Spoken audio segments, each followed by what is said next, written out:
Now, on another matter, the Trump administration's new agreement with Mexico marks an important breakthrough in the ongoing border crisis. It kept harmful tariffs from going into effect and cemented new steps to make certain that immigration enforcement and the rule of law are priorities on both sides of the border. But of course, Mr. President, the Mexican government was not the only outstanding party with an unmet responsibility to address this crisis. Right here in Congress, we've been waiting for 6 weeks now, 6 weeks, for Democratic colleagues to get serious about the administration's urgent request for more resources for border security and humanitarian efforts. This week's progress with our Mexican neighbors throws Democrats' refusal to act into even starker relief.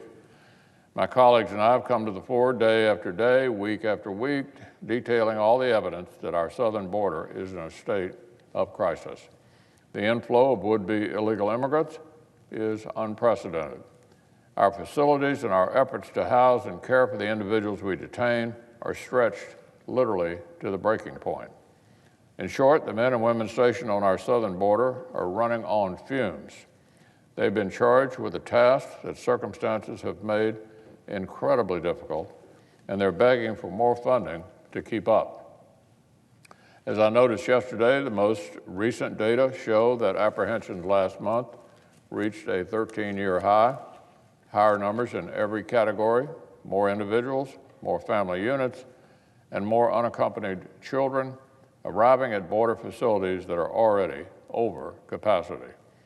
The Border Patrol is teetering on the brink. They're nearing the point where they'll be unable to perform even the most basic humanitarian and security functions for lack of resources. And this is even with funds being diverted away from other important priorities at the Department of Homeland Security on a contingency basis. So let me say it again, one more time. The Department of Homeland Security has had to pull money and people off other critical missions just to try and meet the overwhelming surge of human traffic down at the border. This is the department that includes the Transportation Security Administration, the Secret Service, and the U.S. Coast Guard. And Congress in action has backed them into a corner. The officials who are responsible for protecting the homeland and safeguarding these individuals could not have been clearer in their pleading to Congress. They could not have been more clear. The acting Homeland Security Secretary has told us already that, quote, given the scale of what we are facing, we will exhaust our resources before the end of this fiscal year.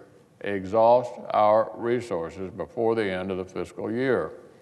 The acting director of Immigration and Customs Enforcement has said, we are begging. We are asking Congress, please help us. By any honest reckoning, this constitutes a crisis. And that's why Americans across the entire political spectrum agree that Democrats in Congress need to put aside their allergy to finding an inch of common ground with President Trump and finally agree to get something done. We know exactly what the holdup has been. The New York Times reported in late May exactly why this money didn't make it into the disaster funding package despite Republican efforts. Quote, Democrats balked at allocating billions of dollars more toward border security. Democrats balked. That's the New York Times. Around the same time, one House Democrat admitted as much. He told reporters, in my opinion, we do have to come up with some money, but we've got to convince our more progressive friends. Well, look, I'm sorry that a security and humanitarian crisis is not convincing enough to the far left. I'm sorry that two separate New York Times editorials haven't made an impact on House Democrats either. So here you have it. The New York Times editorial page, May the 5th, incredibly enough, Congress give Trump his border money. That's the New York Times saying give Trump the border money. They didn't listen. So Several weeks later, on May the 23rd, as I quoted, Democrats balked at allocating billions of dollars more toward border security. So, June the 9th, a couple days ago, New York Times, when will Congress get serious about the suffering at the border? So here you have the situation, Mr. President. You got the Donald Trump administration and the New York Times on the same side, and House Democrats don't want to take this up. Goodness.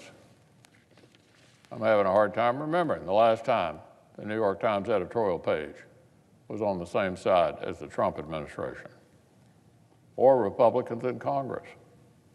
Not a common sight. But here we are. All of us agree the border crisis is unacceptable and unsustainable. But still, House Democrats will not act.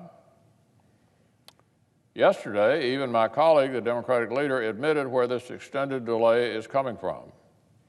He told reporters the House wasn't for it, but we were. Yeah, I guess that was true. But in any event, apparently that's where we are now. The House Democrats are the problem. So if they're serious about wanting to resolve this, I hope they'll get a grip on their far-left colleagues in a hurry. So here's what we're going to do. Chairman Shelby has announced the Appropriations Committee is going to vote on a $4.5 billion package a week from tomorrow. More than $3 billion in humanitarian funds to do things like expand shelter facilities, increase dedicated care for unaccompanied children, and another $1 billion to prop up critical security missions. So I'm grateful for Chairman Shelby's interest in this, his leadership, the work of Senator Capito and Senator Blunt. I cannot urge my Democrat friends strongly enough to finally, what does it take to convince them to get serious and find their way to yes? House Democrats may want to come down to the left of the New York Times editorial page. There's not much space over there. House Democrats to the left of the New York Times editorial page. The rest of the country thinks this is just crazy, because it is. Partisan theater in the House doesn't improve the conditions in border shelters. Melodramatic hearings and presidential harassment don't secure the border. The resistance doesn't pay the bills. This spectacle of opposition for opposition's sake, even on such an obvious, nonpartisan priority, has been more than embarrassing. It's completely irresponsible. It needs to end soon. In the coming days, it will. We're going to act in the Senate, and we're going to move forward to provide